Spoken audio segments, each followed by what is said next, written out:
Just takes a few seconds.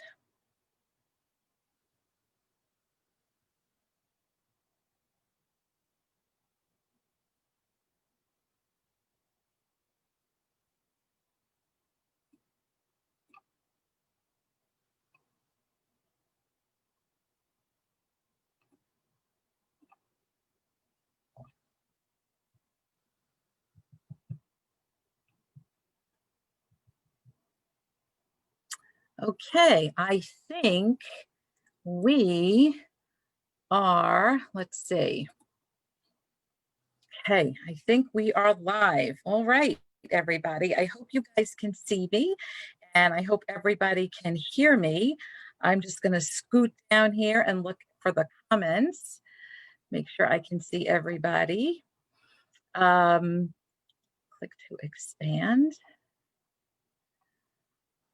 Okay, very good. All right, well, everybody, welcome to Merrick Library's first Facebook page author series live episode. I am thrilled to be hosting you all. My name is Tack.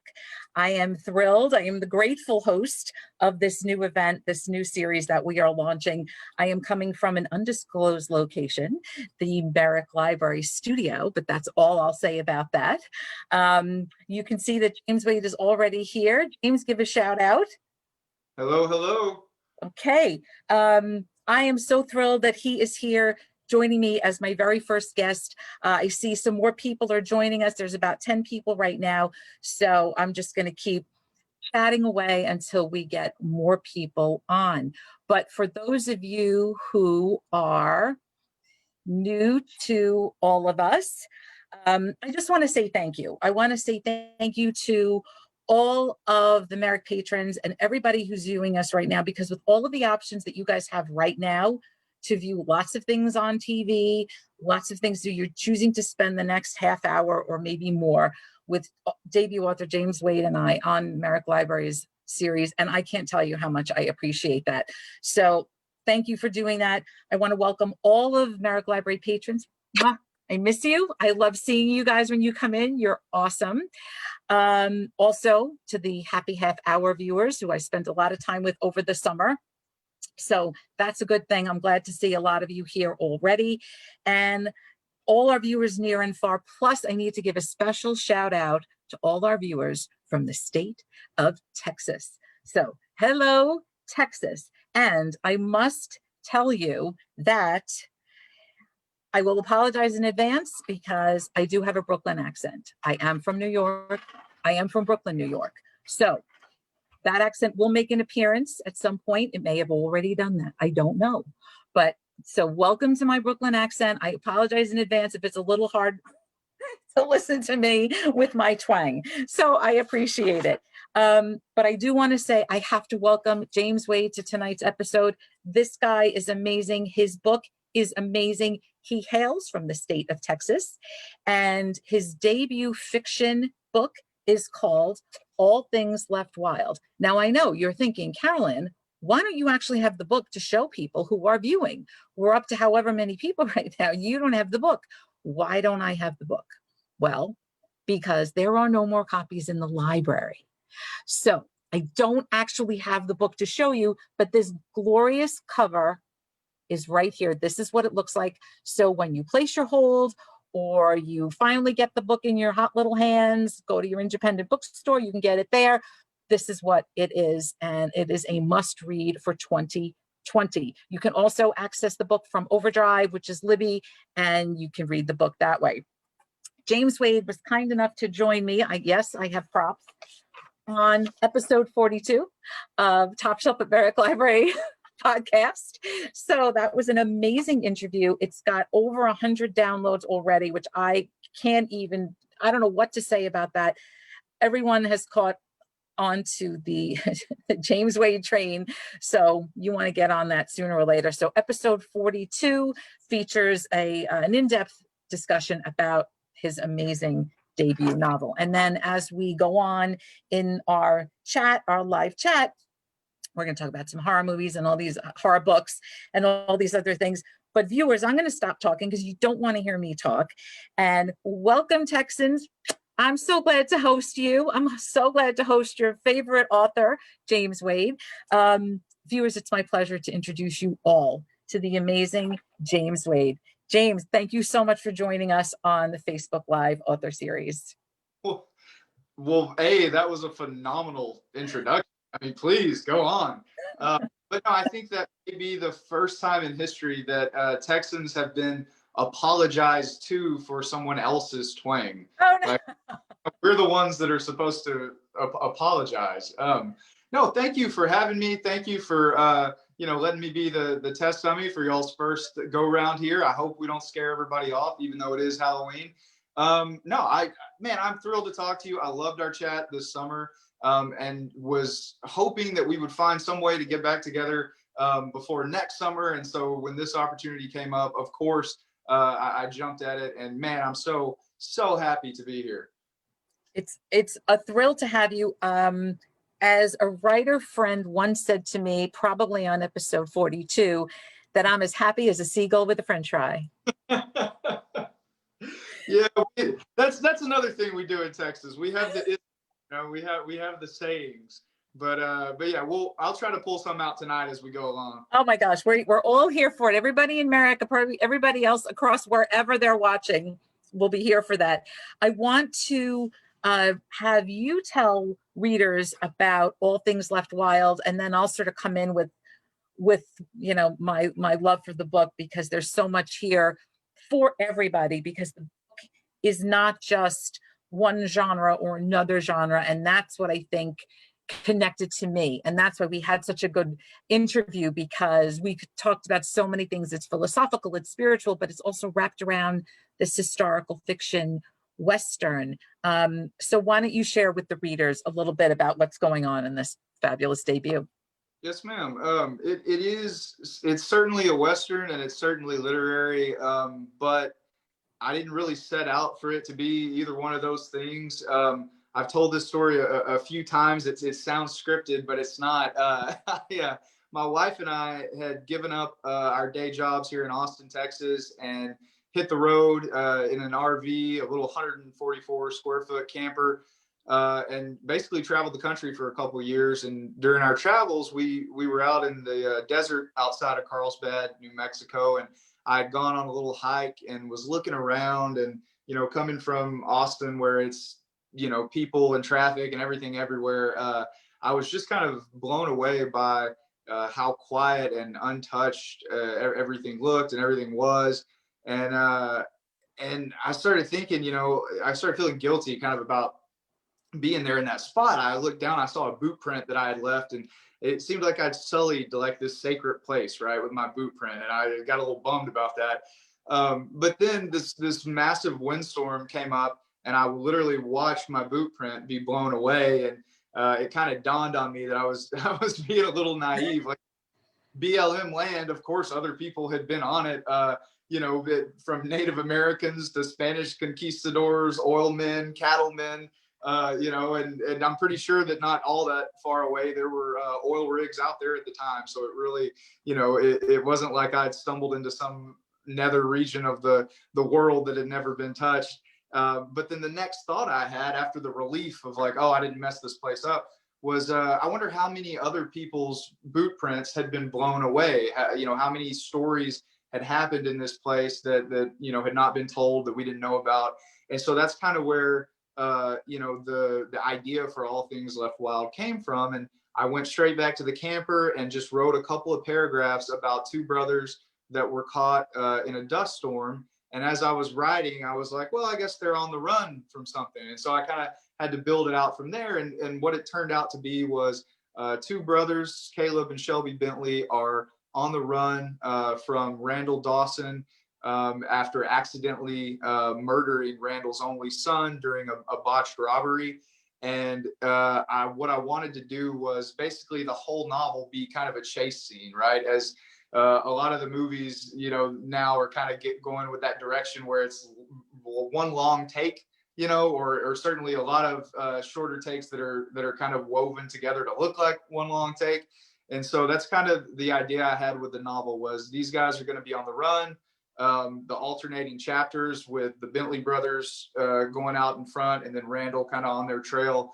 And yeah, and that's what it's just. I hope for it to be exciting, and I hope for it to keep readers wanting to turn the page. But what I think sets it apart from your typical Western, your typical good guy, bad guy, is I wanted readers to question who was the good guy, who was the bad guy, and also what could our characters learn, and then in turn, what could maybe the readers learn, or at least think about as we see all these different characters start to find themselves in situations where they have to question who they are, what they want to be, and where their moral compass lies, and if that moral compass is it steadfast, or does it maybe kind of spin depending on what the circumstance or the situation is? Well, Is that yeah, because throughout the whole book, right, everyone's being tested. Everybody's moral compass is being tested, and everybody starts, the characters start out one way, right? So certainly, we all know about Shelby. We get a pretty good snapshot about him, but Caleb changes. Randall certainly changes, and I don't want to give anything away. There are no spoilers in this Zoom, but everybody changes and goes through this sort of self-actualization, these realizations. It becomes this revenge tale, which is so compelling. It is such a page turner. And then you bring in somebody like Charlotte, and I don't want to say much about her either, but she's a real gunslinger. And just seeing a woman gunslinger in this time period, in this historical time period, and that's what I love particularly about All Things Left Wild. When it first came to my attention, I was on there was a Zoom discussion. I want to say it was a day of dialogue, or there was one of these library conventions, and you were on this panel. And I knew all of the books on the panel except for yours. And then you started talking about, well, it's this Western and it takes place here, there. And I thought, whoa, whoa, whoa. And I immediately went to Blackstone, the publisher, and said, please. And they sent me an e-copy, and then I read it right away. And then I couldn't put it down. And then I would say within a week after reading it, I said, please, I was like, Lauren Maturo, was a kid, do you think he would come on the podcast? Because I have so many questions and I really want to talk about this book. And so, of course, that's history in the making. But even though this is historical fiction, it's a Western. Yes, it absolutely it is. I mean, you feel like the sand is in your teeth and you're dusty all the time and you're thirsty. And I think I drank a lot of bottled water when I was when I was reading the book, because I thought, well, I could never, do this. This is not something. I'm from Brooklyn. I don't know this time period in America's history. I know what was happening on the East Coast, but you've got these, late 1800s, early 1900s, and what's happening in this wide, wild West is very different. Very, very different. So as an armchair reader, I tend to gravitate towards that kind of not being familiar with those surroundings. And I don't want people to be afraid when they hear Western. They're like, oh, I don't really read Westerns. But actually, readers and viewers, you do. Because if you've read News of the World by Paulette Giles, right?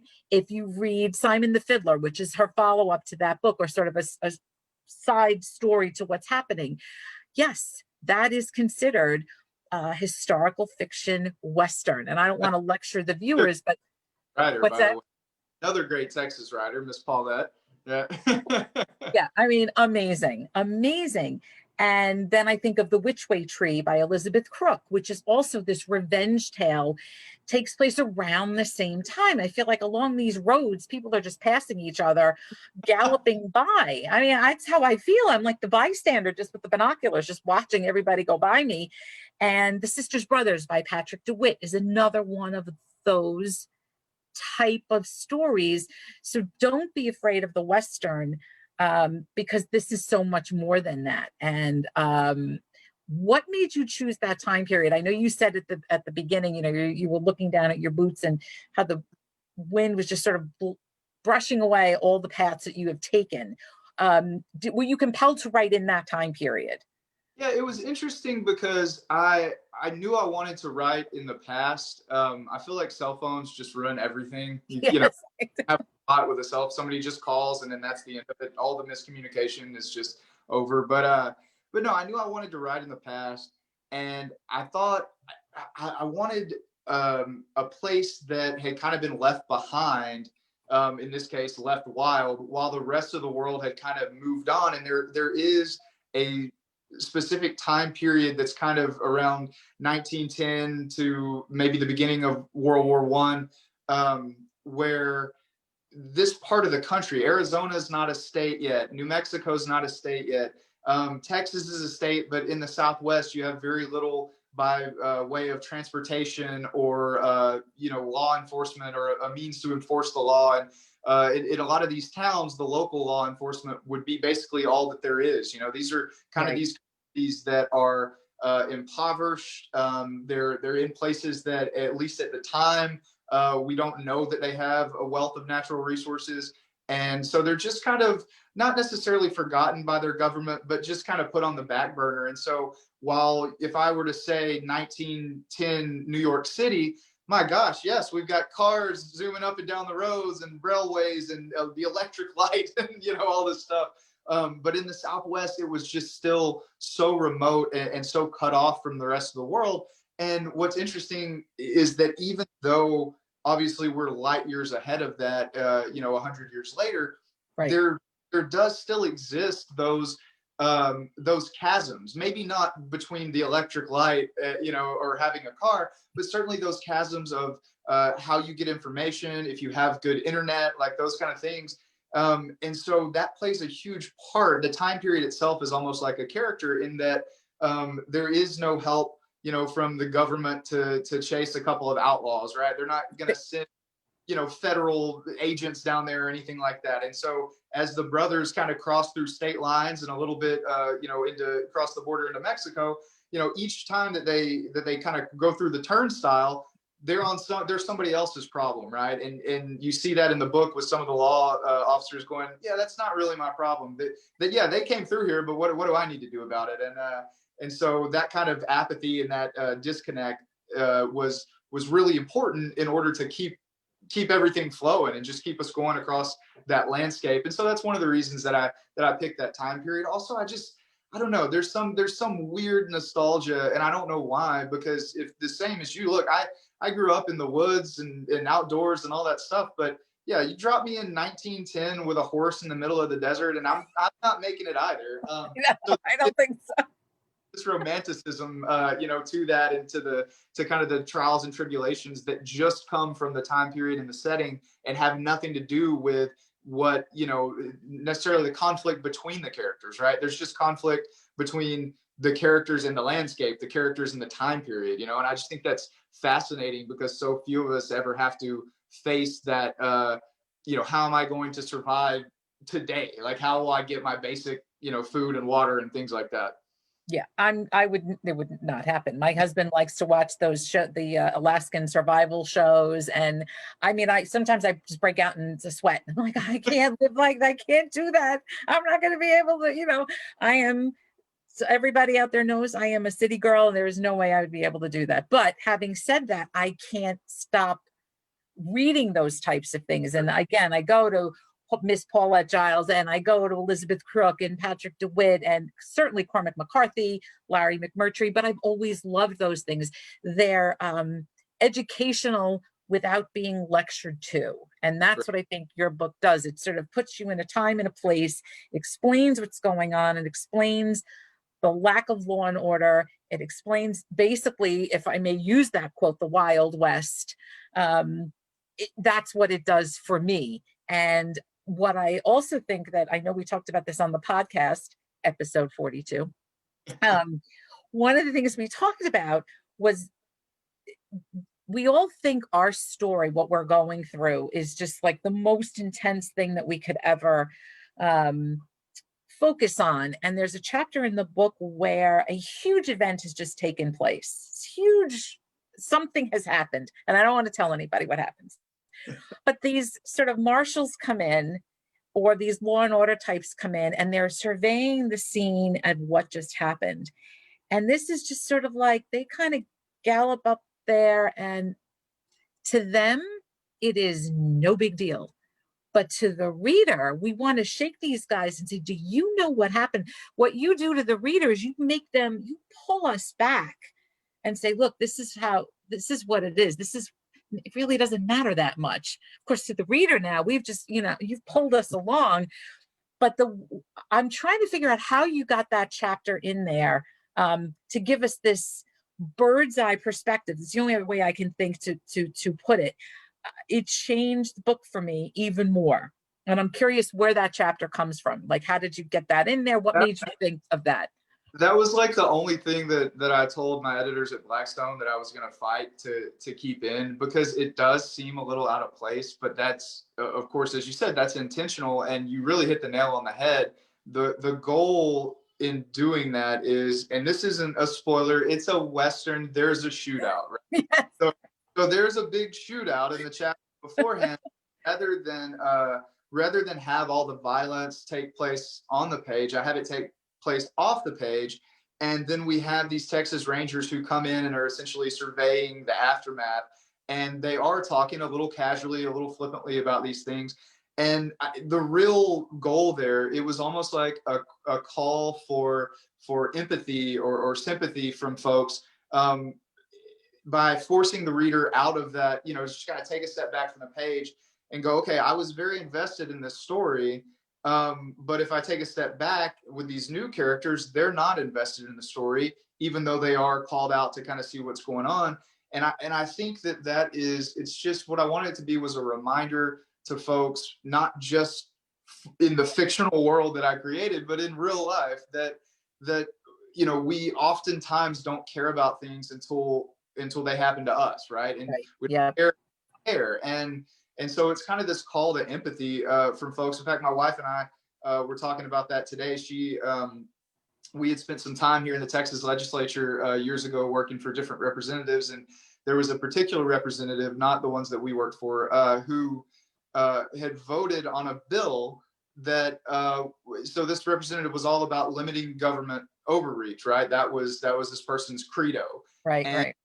then a bill came up that was going to outlaw texting while driving here in Texas. And the representative voted for it. And, just kind of curious, we started talking with some of the other staff members and saying, well, I wonder why that person voted. Oh, well, didn't you hear he had someone who passed away from a texting while driving accident?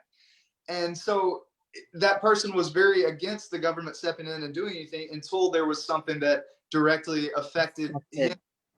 And so it's just a call for empathy to, like, yes, we're all very invested in our own lives, but I think a lot of times we need to take a step back, realize that ours are not the only story, that all these stories are happening simultaneously. It could have been that these two gentlemen in chapter, I believe it's 36, that they wrote in from another Western, right? Kind of like what you're talking about. Oh my gosh. I'm sure that they have their own stories, and the last thing on their mind is what happened. They could care less what happened in the shootout. They're just tallying the number of dead folks that they find. And so it just, it's just basically, it's just like hey, take a step back, breathe and realize that we're not the only, each of us, we're not the only one on the planet. It's a collective here, And so, it was such a shock to read that chapter. That's a lofty goal for a very short chapter in a book. Yes. But that was the mentality. I wanted to just tell readers, so I know that you used to write a lot of nonfiction. You did some journal that you were in sort of these journals, and you have a lot of short stories that you've published. Explain how you submitted a short story to a competition. And I think that that's just an amazing story. Would you share that with us? Absolutely. And I'll tell you what, there's been an update to that story even since the last time I've talked to you. So I hope it involves your doctor. So I was working in politics here in Texas, and I was not loving it. And so I thought, I've always wanted to write. I had written for the Lufkin Daily News for a time, for a media company in Dallas, and was still writing in the political capacity for a little bit, but I'd never really tried fiction, right? I don't have an MFA. I don't believe I ever even took a writing class in college or high school or anything like that, aside from just your basic English classes. And so, I thought, well, I don't even know if I'm any good at this. There's a contest. It's the Texas Observer's short story contest that they have every year, and they have wonderful people. Brian Washington, who just made like all the long lists for a ton of awards. He was a finalist one year. There's several other people, Texas authors, who have kind of got their start there. And so I thought, well, I'll submit to the short story contest, and if I can get, you know, an honorable mention or something, then that'll show me that I should at least give it a real shot. And so I was in the waiting room of my doctor's office, and it was taking forever, as doctors' offices typically do. And so I just started typing on my computer, and I didn't really know where I was going with the story, but I ended up writing a story called Eligible, and I submitted it, and I got an honorable mention from the guest judge, who that year was Stephen Graham Jones. And Stephen Graham Jones, just this year at the Texas Book Festival that I will be at with him, was named the Texas Writer of the Year by the Texas Book Festival. And so like it just all kind of came full circle that I'm going to be at that festival, you know, with the guy that kind of, I mean, honestly, he doesn't know this, but he gave me my start a little bit because he showed, you know, confidence in my writing, and that gave me the confidence to kind of keep going down that path. I mean, Stephen Graham Jones. Yeah, it was, I was flattered. And then and this was before, I think this was before Mongrels, which was kind of the book, I think, that took him from being like a cult following writer to like a national writer. And then of course this year, you know, The Only Good Indians. Oh my gosh. Kind of took the world by storm, and he's on a ton of those cool lists, and the Texas Writer of the Year. I mean, he's, and deservedly so. The guy's been writing great fiction for years now, so super happy for him, and then and always will be grateful to him. So I hope you get to take. I hope you at least get to take a selfie with him when you're at the event. Well, it'll all be virtual. Maybe I can get him on a Zoom call, and I can like do the screen shot, you know, just of both of us in there. I mean, listen, I'll come in for the assist on that one. I'll be the silent co-host, like my silent co-host Michelle is out there somewhere. Everybody who does the book discussion knows about Michelle. So yeah, your doctor, I'm sure when you see him, you're like, hey doc, look what I did. You know, you can show. I mean, you know, that's pretty impressive. That's not a bad thing that happens. I did want to ask about, I know that you have, when we talked on the podcast, you mentioned the tattoo, which the listeners couldn't see. But I do want to ask about that because I think it's such a beautiful thing that you have there. And I love that it's a reminder for you. Would you mind sharing some of that? Yeah, no, not at all. So again, I feel like the theme of all of this is taking the leap into writing full time and kind of believing in yourself and your dreams, as corny as that sounds. Oh my God, it's not.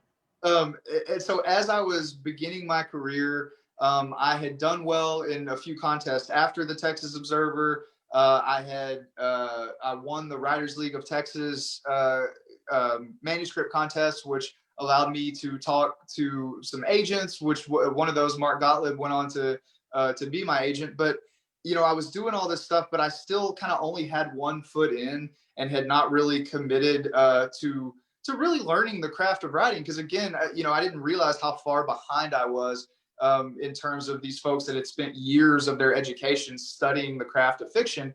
And I knew I could do it, but I knew I'd have to dedicate a lot more time and energy than I was. And so one of the ways that I kind of shut myself off from the professional world or the, you know, the 8 to 5 world was I went and got a tattoo down my forearm, which in Austin, full disclosure, in Austin, that's probably not a big deal. It's kind of weird if you don't have tattoos here. But just in my mind, having grown up in East Texas, like if you get a tattoo, you hide it, you know, it's somewhere people can't see. But on my forearm, I got the words, I don't know if you can see that, but it says, "There's a story in my head." And the reason I did that is the first line of that first short story I wrote that went to the Texas Observer short story contest was, "There's a story in my head." And so I thought that it kind of had the dual meaning. It was the first line of the first story I had ever had published. And then B, like it just kind of reminded me that I have stories to tell. This is a career that I can make for myself and that I'm capable of pursuing. And also now I'm going to have to explain that to a boss if I ever sit in an interview.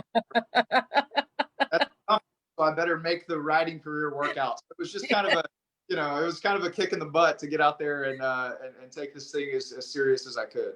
Right, because I could see you sitting there with maybe your sleeves rolled up a little bit, and they see the what does the rest of that say? Then you have to like show your whole arm. Yeah, I could make, but it's a great conversation starter. I think it's a wonderful thing. I think it's a great tattoo. I think it works. It's amazing. When we talk about the characters in the book, uh, I love Charlotte. Everybody who reads it will love Charlotte. There is one character in the book in particular who is terrifying, and that is Grimes. And he is, I don't think he thinks he's scary. I don't think he thinks he's malevolent. I don't think he thinks, I have no idea. I don't know the man personally. I probably would take my horse and ride the other way if I saw him, probably. But tell me how somebody like Grimes, he's another one. He's so philosophical. He's very spiritual. He has his own credo, his own morals, his own ethics, and he's convinced. And we are too.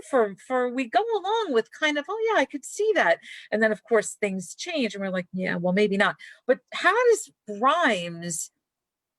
If I was writing him, I would think I would like have nightmares about him because of just what he represents. But how does that guy come to you? Sure. Well, you hit the nail on the head with him being terrifying and philosophical. And for me, that's if you were to watch a horror movie and there's a mindless killer or slasher or something like that, my wife loves those because it actually scares her, right? She's like, no, like I lock the doors, and all this stuff. But I'm like, no, that's just a guy who's obsessed with killing. Like we can handle him. We're from Texas. We own guns. It's fine. But for Grimes, he's scary because he isn't mindless, right? He is so smart. Probably. And he's very thoughtful. That's Yeah, the other thing. absolutely. I wanted to craft a villain, if we want to call him that, who you find yourself kind of eerily siding with on several things. Yes. He's not your basic bad guy, right? Like he has these ideals that as he kind of gives these speeches, sometimes you're going, well, yeah, actually, I am for equality, and I am for a world where it doesn't matter if you have money or this or that, and he's basically trying to craft this utopia. But like so many folks that that have big ideas, those big ideas start to kind of take them over, and you start going about things the wrong way. You start partnering up with people that are not people that you would necessarily want to partner up with or believe in their credo. And so Grimes is he's almost a sympathetic character in my mind, because he's so consumed by this idea of creating this kind of utopian society, that he makes decisions that you can tell actually are really hurting him. There's a scene in the book where he kind of he gets drunk and he kind of levels with Caleb a little bit about what it actually is that he's doing, and you find out that he doesn't love these bad guy exploits that he's carrying out. He's kind of doing it all for a greater good. And I think a lot of us who have strong ideals and strong visions for the future of either our lives or even this country, right? Like we would say, well, yeah, like as long as we're serving this greater good, to make things better, then it's okay. And, maybe we would, play a little dirty or whatever, but where's that line? You know what I mean? And I'm not saying that you can't ever get your hands dirty.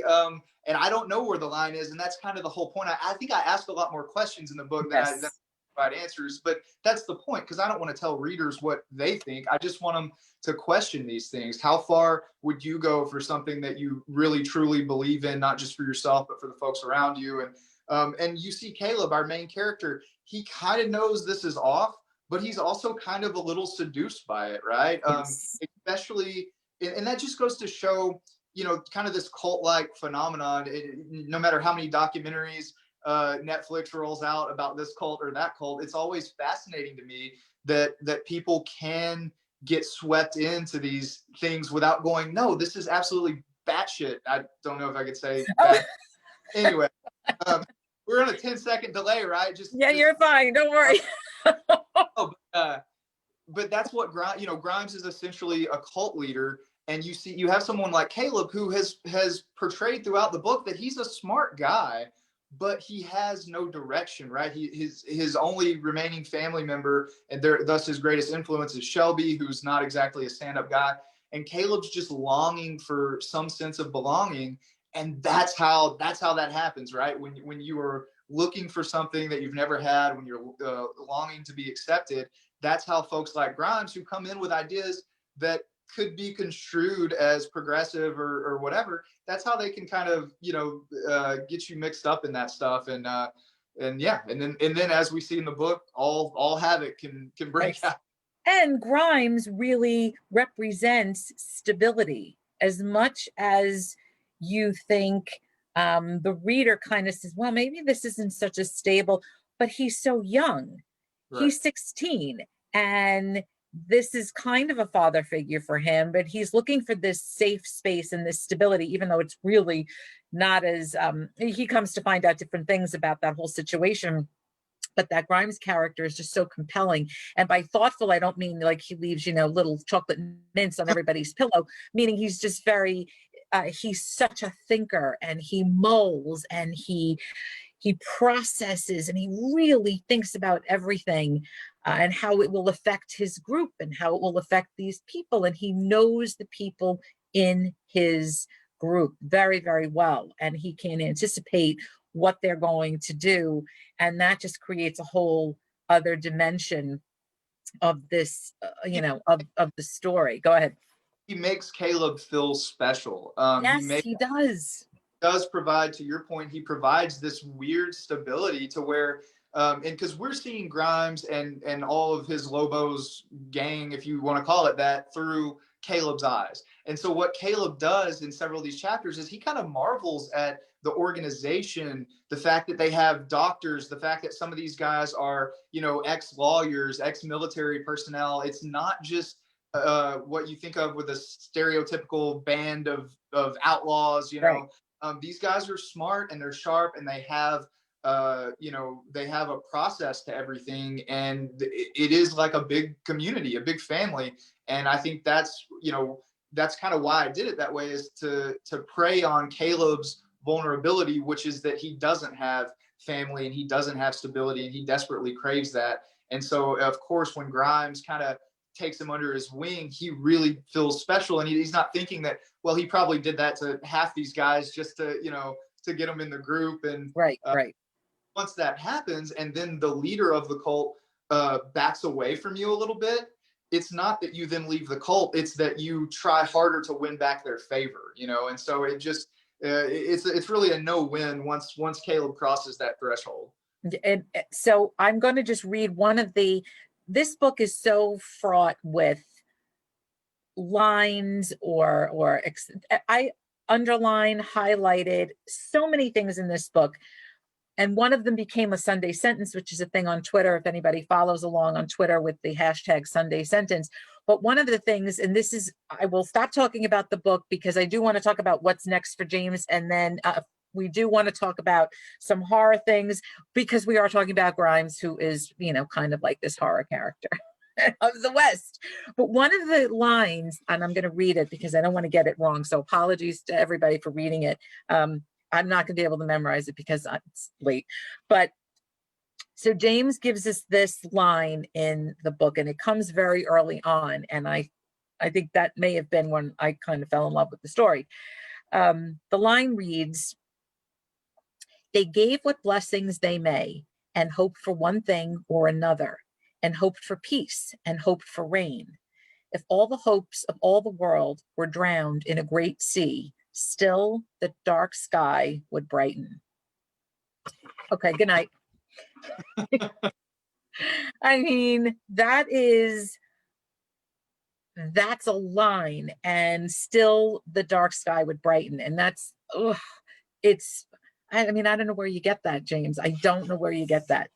Well, first of all, as always, you're way too nice to me. Oh, But I would say that sentiment is kind of the same as or an offspin of what we talked about earlier with kind of stepping back from our own stories. Is these folks that are being described in that passage? You know, they're all so concerned with their own being, right, and rightfully so, because again, we talked about this is a day-to-day survival for these folks. You know, they're praying for rain, they're praying for peace, they're praying for their own survival, essentially, and their own well-being. But even if their prayers are not answered, the sun's still going to come up, right? right. Like there's it sounds depressing. We talked about this on the podcast. I mean it in a very optimistic way. Yes, it Which is. No, you're right. Yes, yes. it takes the pressure off a little bit. So, you know, it's almost like don't sweat the small stuff. Like the sun will still come up, but not just personally, but like from a humanitarian perspective, right? No matter what happens, no matter you know what our story is, the world's still going to keep spinning. And there's, for me anyway, there is a piece in that, and maybe it sounds a little dark or a little depressing, but let's say that humans have finally, you know, we finally totally screwed the world, and a great tidal wave wipes everybody out. Well, yeah, obviously that's bad, that's terrible. But at the same time, like that's not the end of the world. It might be the end of our world, but it's not the end of the earth. It's not the end of the universe. Like there's so much we don't know and don't understand. And for me, I can work out a lot of that existential dread through writing. And so that's where a lot of those passages come from. It's just like, hey guys, like it's not, I understand that you really, really want good things to happen to you, but it's okay if they don't. You know, like it's not the end all be all of existence. And again, I think that brings the connectedness back to it, right? That's always what I'm striving for, is to not teach people or preach at people, but get them to think about how interconnected we all are. Because no matter what our political beliefs, our religious beliefs, you know, whether or not we like beans in our chili, we're all going to die. And so that is the connectedness that we share, no matter what, no matter if we want to disown our brothers or, you know, whatever it is, we're all in this together. Even if it's unwillingly, we're still always connected. So you just got to deal with that, you know? Right. And I think particularly for this passage, even though it does come across as a dark passage, you know, you're hoping for one thing, you're hoping for another, you hope for peace and you're hoping for rain. You know, you've got all these hopes. And you can have those things even if you know that it's a futile hope. sure. You're still going to have something, like I need to hang on to hope, right? So something hopeful will come out of whatever it is. So when I read that line, I thought, oh, for heaven's sake, thank you, you know, because you're trying to hold on to something. That's one of our strongest qualities, I think, just as humans, is that we do have the capacity for hope, right? We can get knocked down and then get back up over and over and over again. As hard as that is. I mean, I keep my hair colored so no one knows how many times I didn't get back up. And my coworkers will tell you how many times I've had to color my hair. But that really is, I mean, to your point, like it's something that you know, a lot of people would take the pessimistic view and say that, oh, you know, hope is futile or whatever. But what I was trying to get at with that is that even though there are so many things that are predetermined, and so many things that we can't control, there is still the capacity for hope, and that does always keep us going. And you never know when your fortunes are going to turn and all, you know, and all that stuff. Right. But just hope in itself is such a beautiful thing that sets us apart from really any other species, right? I mean, even I would say like a dog is pretty, you know, pretty close, or a you know, a chimp is pretty close to you know, some like having feelings, right? Like, but if you're a terrible person and you were to kick a dog, the dog's gonna have hope a little bit. They're gonna keep coming back and keep coming up to you, but eventually they're just gonna go away, and that's gonna be it. But humans, for whatever reason, maybe we're glutton for, you know, punishment, but we back and keep coming back, and then eventually that dam does break and we do break through. And of course, certainly right now, in our society with the pandemic and all that's happening, like this is a really good time to hang on to hope, however lingering it may be, because eventually this is all going to get better. And that's why we've lasted so long, and we've created these wonders and made all these advancements in medicine and technology and everything. Is if we didn't hope that we could do that, if we didn't hope that we could live longer, if we didn't hope we could live more peacefully, then our evolution would have essentially died out a long time ago. And my hopes for tonight were always that I hope that the technology would work. I hope my internet didn't go out. I hope that you're writing another book so that the readers can read something. So these are like my little baby hopes for today. I hope the hair color covered all the gray. I don't know if I got everything, but that doesn't seem likely. So are you writing something? Do you have something else in the works? Yeah, so man, I've just been so fortunate with Blackstone Publishing and the group and Mark Gall and my agent, because those guys have worked behind the scenes to make sure that I'm being able to continue to write while still putting food on the table and everything. But yes, I have a new novel called River Sing Out that is going to be out on June 8th of 2021. And then a third novel, Narrow the Road, which will be out in June of 2022.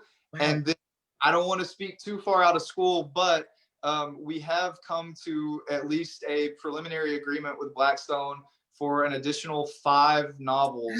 And we already have things in the works on all 5 of those, irons in the fire. And so my hope is that we can keep meeting every year for a new book. and hopefully, we'll have good discussions, serious discussions, and fun discussions. But yeah, I'll be writing for the foreseeable future, and I get to dream, which of course is what it is, because that it's wild that I get to actually do this for a living, for sure. And before we get into, because I do want to, before you go, I do want to talk about some of our horror stories, because it is Halloween. I have my Dr. Pepper in my Halloween glass. I don't know if everybody can see that it says Happy Halloween. But I do want to let people, the viewers who are watching, where can they find you on social media so they could just stay up to date with the latest and the greatest? Absolutely. My website, jameswadewriter.com, has a newsletter and a blog and all the important stuff. And then if you want to keep up with kind of the day-to-day stuff, at James Wade Writer on Instagram or James Wade Writer on Facebook. And follow along. I love, I get messages from folks, not all the time. I'm not trying to say I'm a big shot or anything, but I get messages from folks from all over the world that just had like a little tidbit from the book that they liked. And man, that means so much. When folks reach out like that, a lady from St. Louis, Missouri just told me that her book club in Missouri had picked my book, for their book club. And I just thought that's the neatest. This is stuff that I don't think about when I'm writing, because I'm so deeply involved in the process. And then afterwards, it's like, wow, well, that's really cool. It is really cool. Yeah. But follow along and come say hey to me. Yeah, that's amazing. So everybody has you got your marching orders, and we'll figure out a way to put all of that information into the chat later on. But I didn't know that one of the things that I spoke about with James Wade, just in case you want to see that cover again, because the book is out everywhere and I can't keep it in. We discovered, I don't remember how it even came up in our podcast, that you wrote a horror short story. And then I almost knocked my mic over when we were doing the podcast. And I thought, oh my God, James Wade, I am a huge horror head. So you got to talk about this. And then when we realized you were coming on during Halloween week, or for Shocktober, the most wonderful time of the year, really. And I just finished watching Hellraiser last night. So that was like one of my favorite movies. Nothing like body horror. That's like a thing. But tell me, or tell some of the viewers, like some of your favorites, what you're reading now, or books that you might recommend. Absolutely. So first of all, I'll say that last night, my wife and I watched, we do a Rob Zombie marathon every Halloween. We start on the week of Halloween, and we watch all the Rob Zombie films, because we love the way he makes horror movies. Well, he's certainly unique. Last night was House of a Thousand Corpses, and but I'm sure she'll tell me this. I got pulled into all this by my wife. I was not a huge horror movie fan growing up, but she's converted me. But what I do love is Well, she's my next guest then. she's a much better interview though. I- No, I love horror novels and short stories and horror writing because I think there's just even an extra layer because it's a lot of it is the writing, but a lot of it is the weird stuff you're creating in your own mind as you read. So I brought a couple. I busted out the library to get a few of these, and the first one, because we already talked about him, is Stephen Graham Jones. Oh, it's so good. After the People Lights Have Gone Off, and my wife and I, when this book came out a few years ago, my wife and I rented a cabin in the hill country around this time of year. And we went out and we literally sat in the dark and Are you kidding? What are you guys thinking?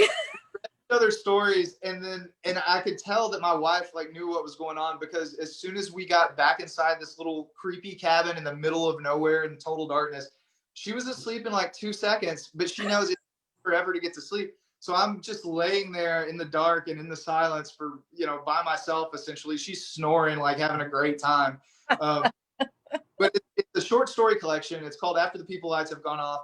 And really every story in there is just freaky and all in different ways. And that's one of the things that so many great horror writers can do is they can scare the hell out of you from like a monster perspective or a psychological perspective. Like, they cross those things so easily. Stephen King does that where he can write about terrifying things that are make-believe and then terrifying things that are, very real and in your face. The other one is this one, Big Woods by May Cobb. And May is a fellow East Texas author. And she, oh my gosh, she's amazing. This was her debut novel. It came out, I want to say in maybe 2018. I'm writing that one down because I do not know that one. May Cobb. Yeah, May Cobb, and the title is Big Woods. And I love the little teaser here. It says, "Don't ever go in." It's a really So let's grab your honey and go up into the mountains and rent a cabin. That sounds fabulous to me. It's a really creepy 1980s. The devil cults are everywhere on the news. Oh my, yeah. It's a lot of fun as well, right? It's not just pure horror. It's a lot of fun, and the characters are great. But May has a new book coming out next year called The Hunting Wives, which is already on I think it was in the top 5 on NetGalley's most requested galleys, most requested RCs. So she's about to be in everyone's living room, and I'm so happy for her too, because also not only is she a great writer, but you couldn't ask for a better human. And I'll finish it off with maybe the king for me of horror stories, another East Texan, Mr. Joe R. Lansdale, and this was one of his first novels. It's called The Night Runners, and my wife and I read it in 2016, and it scared the hell out of us. We didn't need to go in the woods for this one. We read this one I think we read it at Book People, sitting down at the coffee table. Oh yeah. Where people everywhere, nothing scary about it. And we were so freaked out by this book. This is truly some disturbing stuff, and just so East Texas poet, man. Joe Lansdale, he could, I don't know. I think he could make a school board meeting seem interesting if he wrote about it. He's the guy's amazing. But yeah, those are my horror picks. And I know there's a lot more, but those are some of my favorites.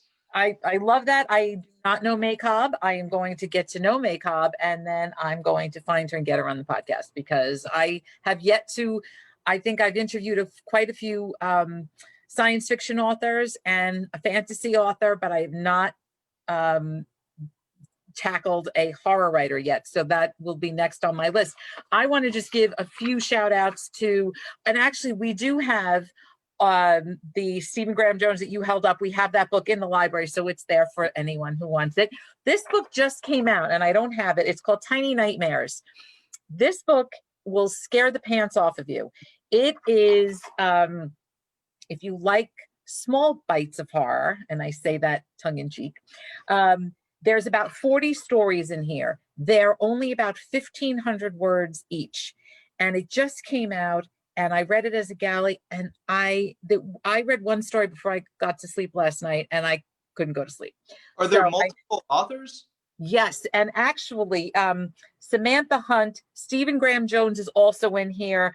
Who else? Jack Jemk is in here. There's so many. Evanson is in here. There's a bunch of these little 1,500 words, and there's one in particular. It's still like in my head, like I have to read something else completely to get it out of my head. So that'll be in Merrick Library very soon because it's on order. The other thing is I love cosmic horror, like love it because it is so freaky and truly obviously out of this world because it's cosmic horror. Sorry. But it's a book by John Langan called The Fisherman, and it takes place in upstate New York.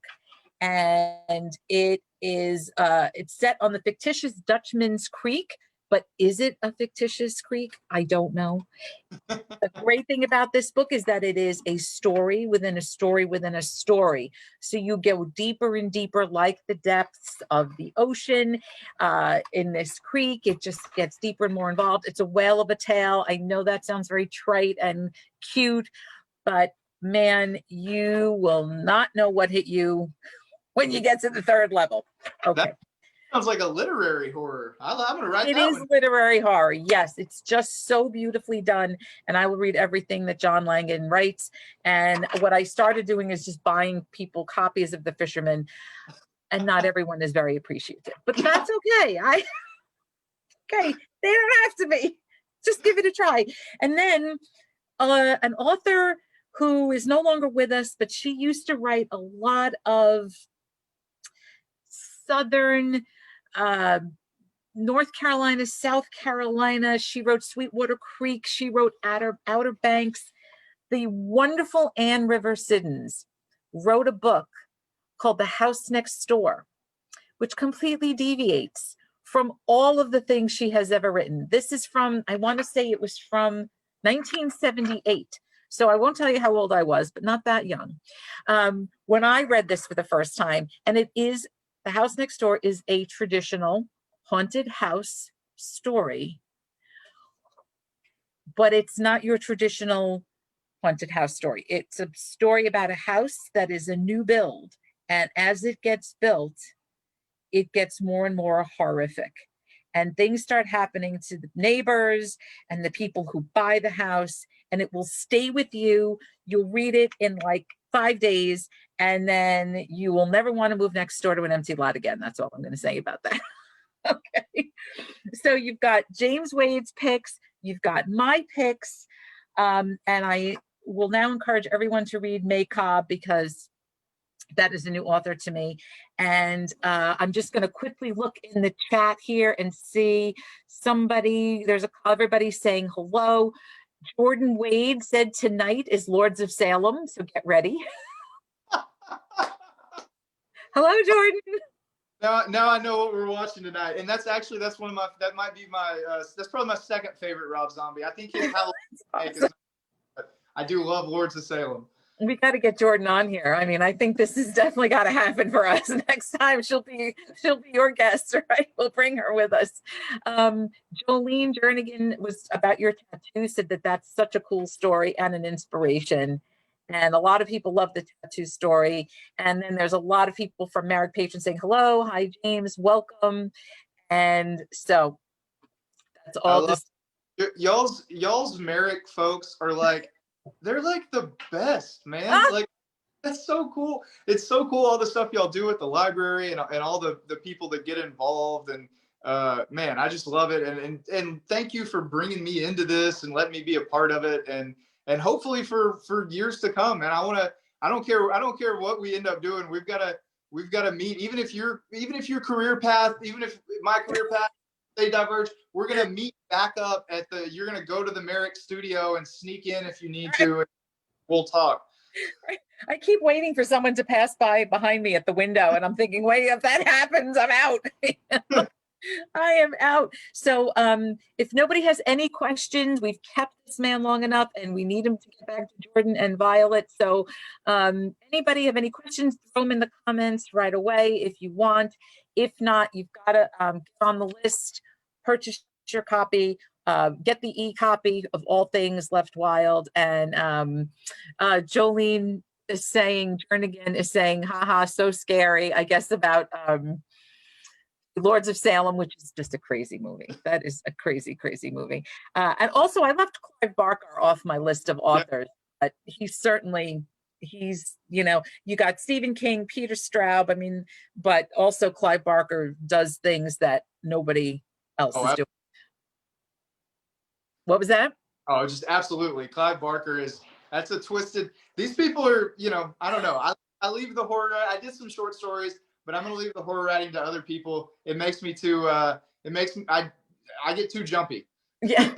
Catherine Evans says, hi from Lufkin. Oh, Catherine. Hello. That's one of our old pals from East Texas.